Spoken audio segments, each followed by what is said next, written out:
Have you ever noticed how the people who hurt you most always seem to wait for your reaction? Imagine they are checking their phone right now, waiting for the notification that proves they still own you. Right now, the person who hurt you is waiting. They are checking their notifications, rehearsing their excuses, and feeding on the expectation of your emotional collapse. They expect the frantic phone call, the 3-paragraph text, and the desperate search for closure. They aren't afraid of your anger. They've already calculated it. To them, your pain is just a source of supply, a confirmation that they still hold the remote control to your nervous system. But imagine the shift in the room's temperature when the reaction never comes. Imagine the psychological rot that sets in when they realize the door didn't just close, it vanished. You've spent years being too much, too loud, too empathetic, too willing to fix what you didn't break. You thought your vulnerability was a bridge. They treated it like a doormat. You've endured the betrayal of being discarded by the very people you stayed up until 4 a.m. to save. You felt that hollow, sickening realization that your loyalty was used as a weapon against you. In their mind, your pain is a predictable script, a scripted reaction that makes them feel powerful, relevant, and in control. They didn't just hurt you, they gambled on the fact that you were too soft to ever let go without a fight. They are losing that bet. Most people believe that to make someone regret hurting you, you have to strike back. You think you need to win the argument, expose their lies, or show them exactly how much you're suffering. But you are playing their game. In the world of Machiavellian realism, the most lethal weapon isn't your voice, it's your void. It is the sudden clinical removal of your presence from a person who assumed you were a permanent fixture in their life. When you scream, they feel significant. When you argue, they feel justified. But when you move into a state of absolute calculated silence, you stop being a person and you become a judgment. Right now, their ego is suffocating in the vacuum you've created. Every hour you remain unreadable is an hour they spend trapped in a room with their own guilt. You are forcing them to face the one thing they fear most, the realization that they were never the protagonist in your story. They were just a mistake you've already corrected. You aren't here for a healing session. You're here because you're done being the one who bleeds while they watch. Today, we are shifting the psychological leverage. We are stripping away the emotional noise and auditing the 7 silent behaviors that transform your betrayal into their haunting obsession. We are going to show you how to become an enigma that they cannot solve, cannot manipulate, and most importantly, cannot forget. 1. Strategic non-reaction. You have been conditioned to believe that your voice is your power. When someone insults you, betrays you, or treats you like an option, your survival instinct screams at you to defend yourself. You want to explain your side. You want to show them the depth of the pain they've caused. You think that if you can just make them understand, they will finally feel the weight of their actions. You are feeding the fire. In the Machiavellian world, anger is not a weapon, it is a leak. Every time you react, you are handing over free intelligence. You are telling your enemy exactly where your buttons are, how much power they have over your mood, and precisely how far they can push you before you snap. When you explode, they don't feel guilty, they feel relieved. They see your chaos and think, this is why I treated them that way. Your reaction gives them the moral high ground they don't deserve. Think about the last time someone went out of their way to disrespect you. They chose their words like poisoned needles, aiming for the exact spot where they knew you were vulnerable. They were watching you. They were waiting for your pupils to dilate, for your voice to crack, or for that defensive posture that tells them, you got me. In that moment, they weren't looking for a conversation, they were looking for a hit. They wanted the dopamine rush of knowing they still have the remote control to your emotions. Strategic non-reaction is the art of becoming a black hole. When someone strikes at you, they expect a return. They expect the friction of an argument. By maintaining a blank face and a cold, steady gaze, you deny them the closure of a fight. You force them to sit in the vacuum of their own disrespect. You need to understand the Machiavellian physics of a blank face.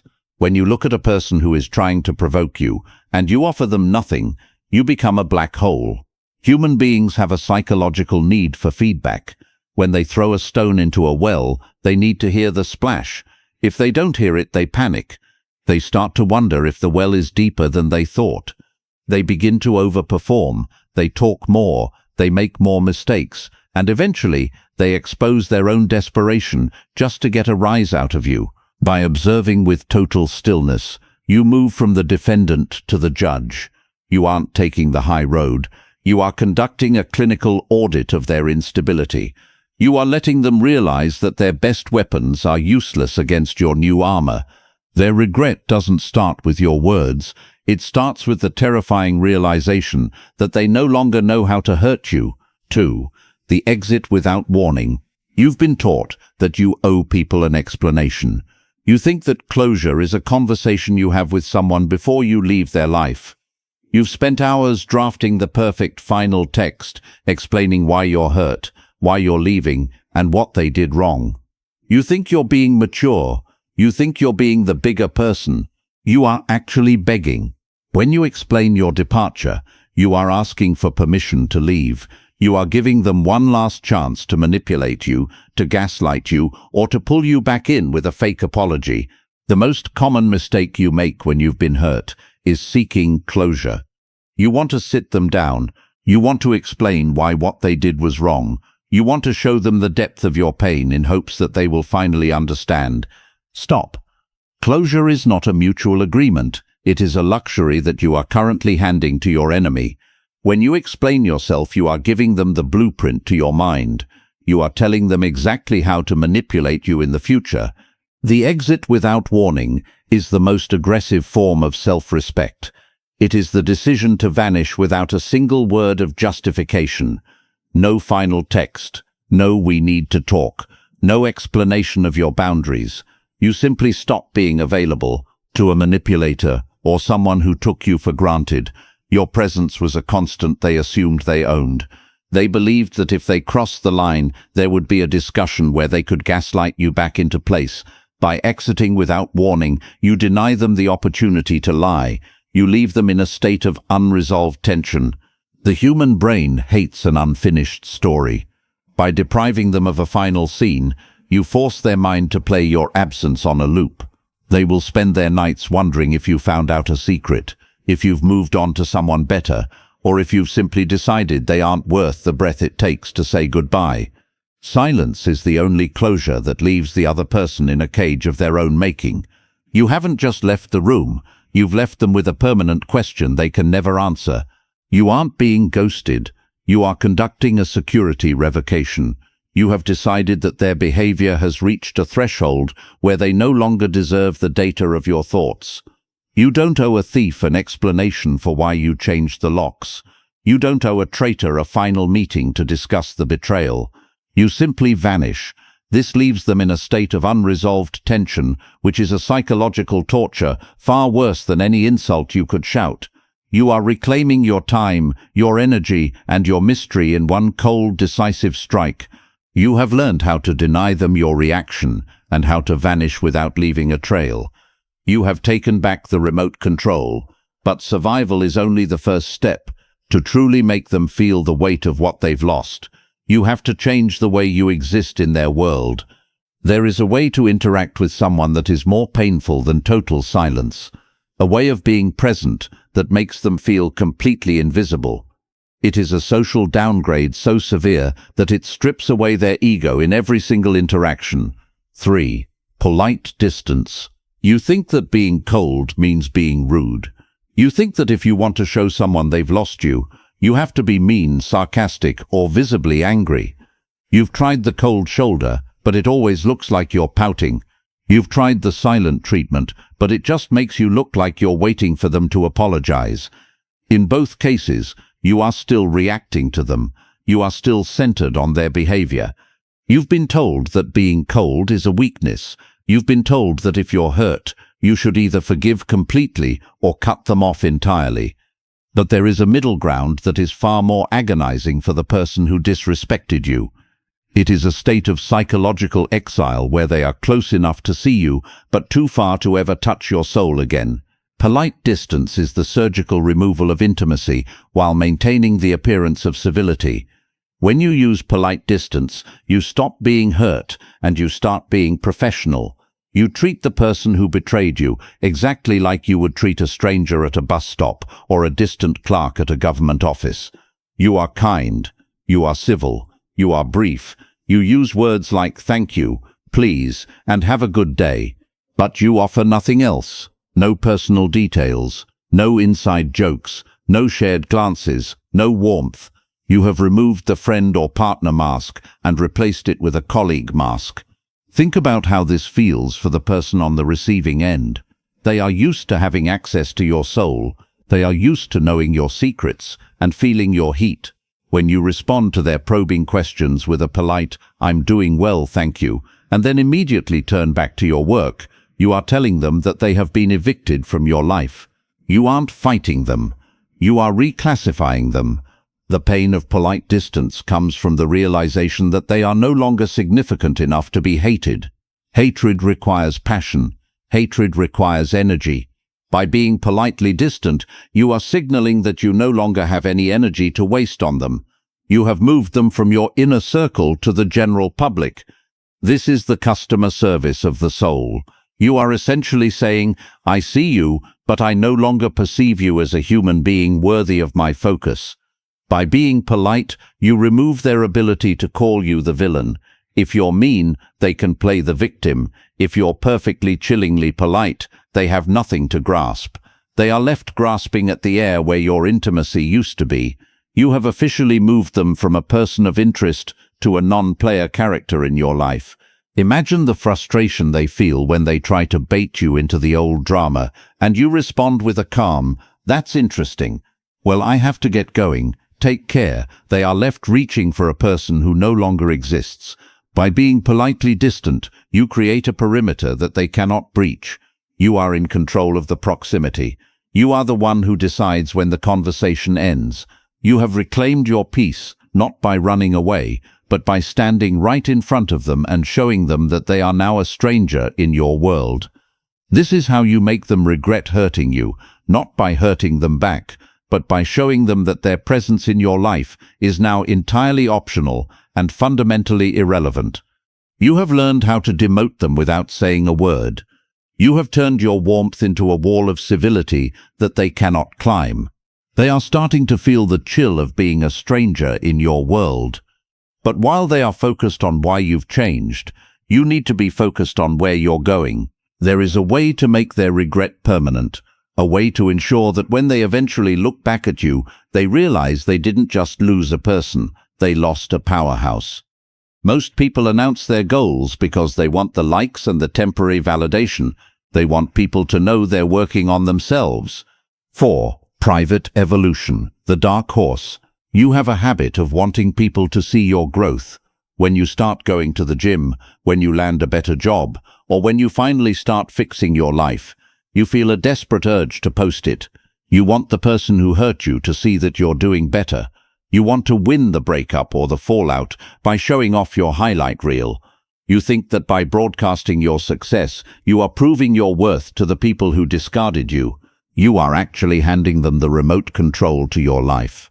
A masterwork is never revealed until the paint is dry. Private evolution is the most aggressive form of growth because it is built in total darkness. In the Machiavellian sense, information is your most valuable asset. When you announce your plans, you give your enemies a chance to sabotage them. When you broadcast your healing, you give the person who hurt you a roadmap of your recovery. You are essentially saying, "Look how hard I'm working to get over you." Stop being a public work in progress. If you are suffering, let that pain stay behind closed doors. Use it as fuel. While the person who betrayed you is checking your social media, expecting to see sad quotes or signs of a breakdown, give them nothing. No updates, no photos, no hints. You are becoming a dark horse, a competitor who comes out of nowhere to dominate the race. When you announce your progress, you are still seeking their validation. You are saying, "Look at me, please regret what you did."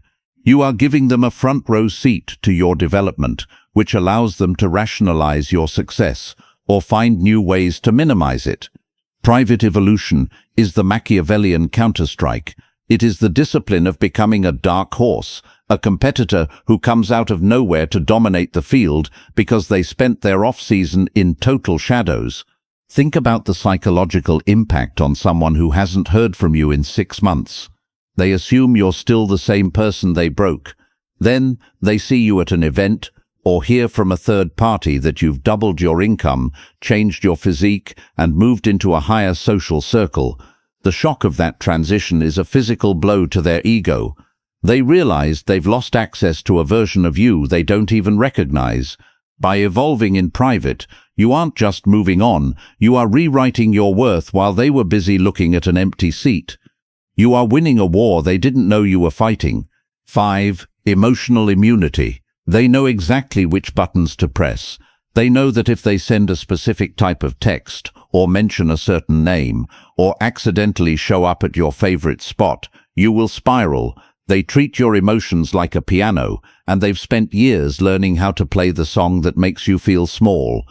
You've lived in a state of reactionary slavery, where your entire day can be ruined by a single notification from someone who shouldn't even have your number.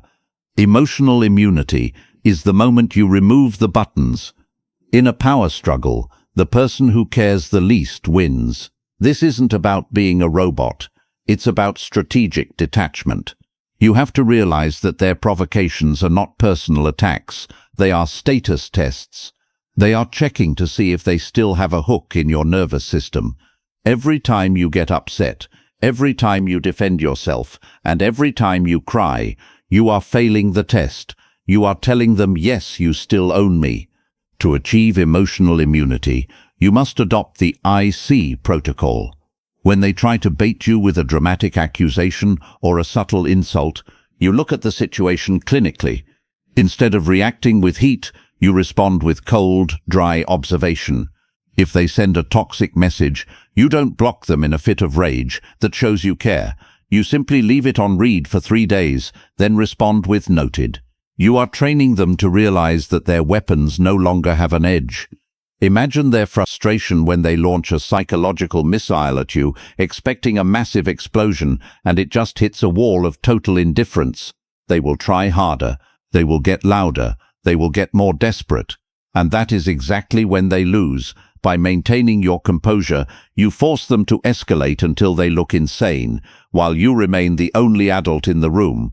You have turned your emotional state into a sovereign territory that no one is allowed to enter without a visa. When they realize they can no longer dictate your mood, they lose their reason to exist in your orbit. You aren't just over it. You are immune to it. You have learned to win in the dark and stand in the light without flinching. You have stripped them of their ability to track your progress and their ability to trigger your pain. You are becoming a ghost in their machine.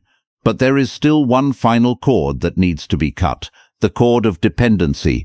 Most of your suffering has come from needing something from people who were never going to give it to you. You needed their love, their approval, or their apology. But what happens when you decide that you no longer care if they ever get it? What happens when you stop being the one who seeks and start being the one who holds all the cards? In the final part of this audit, we are going to look at the behaviors that seal your dominance. We are going to look at why your people-pleasing was a death trap and how to replace it with a code that forces the world to adjust to you. We are also going to master the art of the unreadable mind, the final psychological shroud that will keep them guessing about your intent until the day you decide to reveal it. 6. The denial of approval. You are currently addicted to a ghost. You tell yourself you've moved on, but you're still checking to see if they've watched your stories.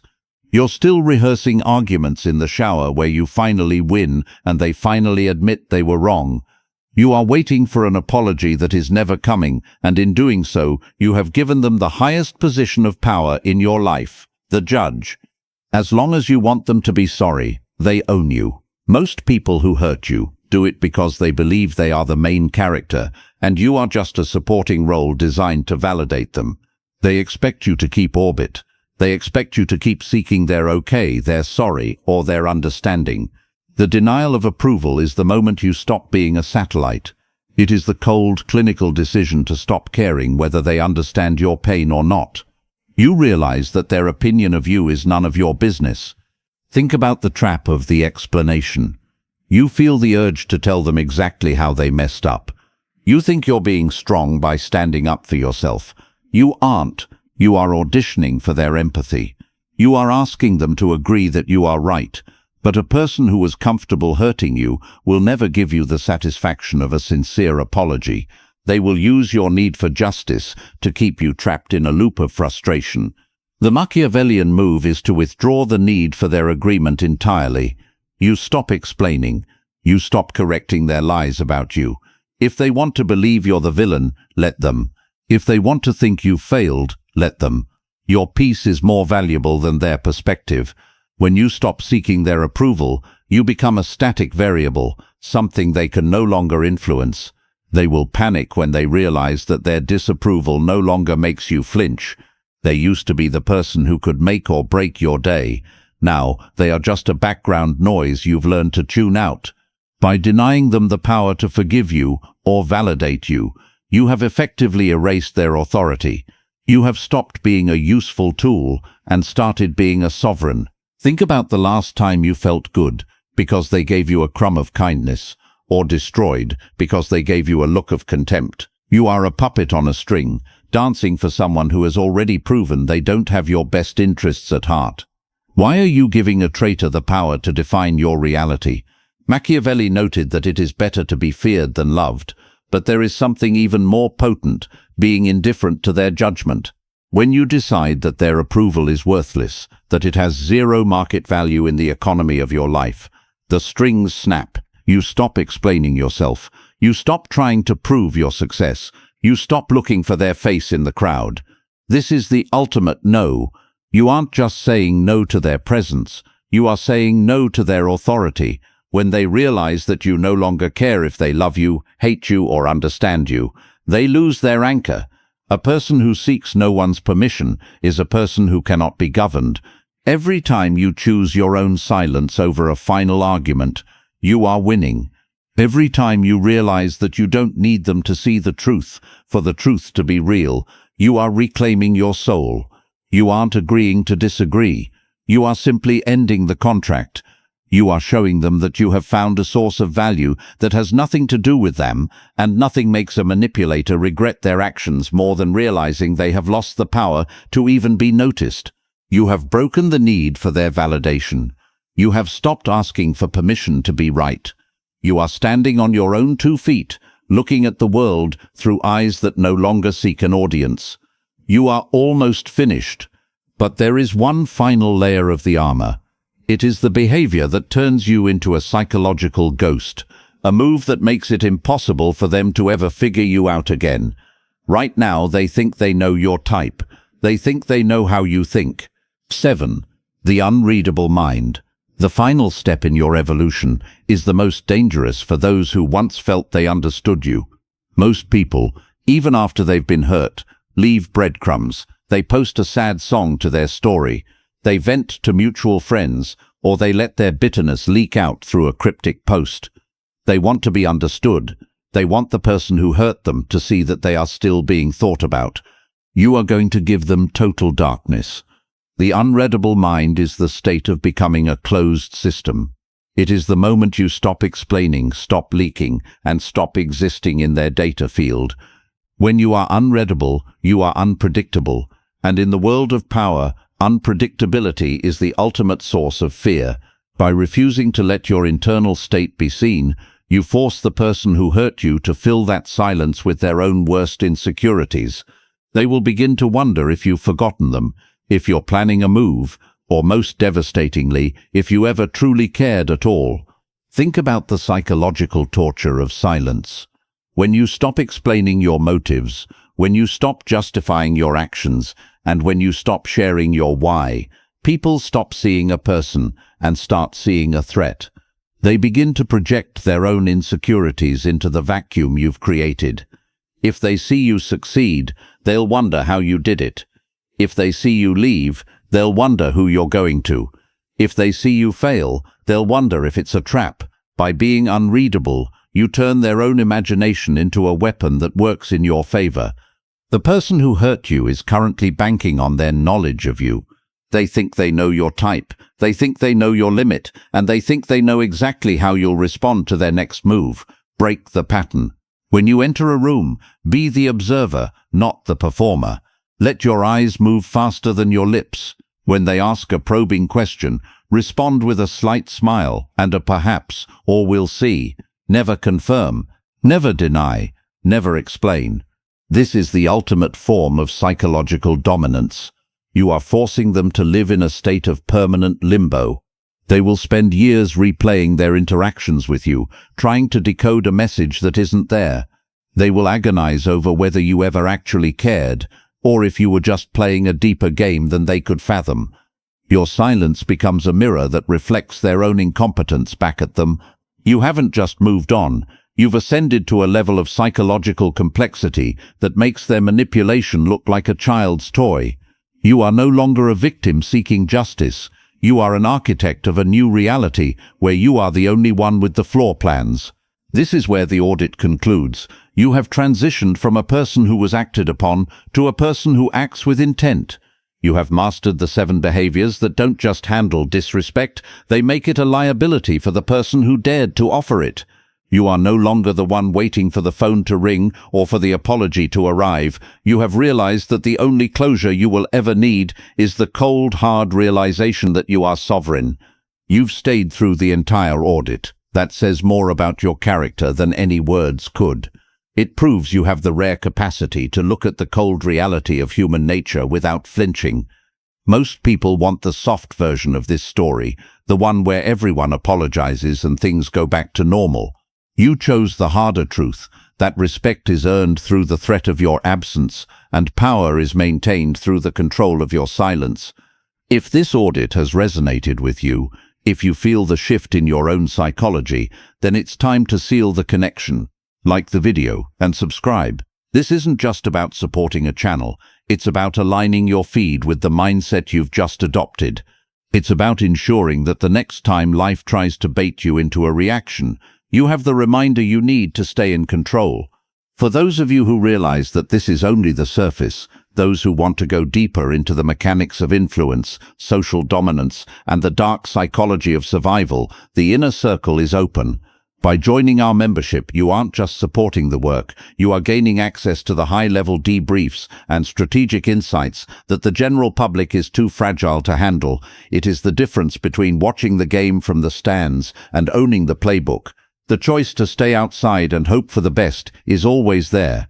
But for the ones who want to lead, the inner circle is where the real work begins. Thank you for your attention. Most would have flinched by now. The fact that you are still here is the only evidence I need that you are ready for what comes next. You have been tested, you have been tried, and you have been found capable. The people who hurt you expected you to be a casualty of their history. Instead, you have become the historian of their failure. Do not give them another second of your reaction. Do not give them another drop of your energy. The greatest regret they will ever feel is not that they lost you, but that they created the person you have now become, a person they can no longer reach, and a person they can never ever control. Go out and apply the code. I will see you in the next video.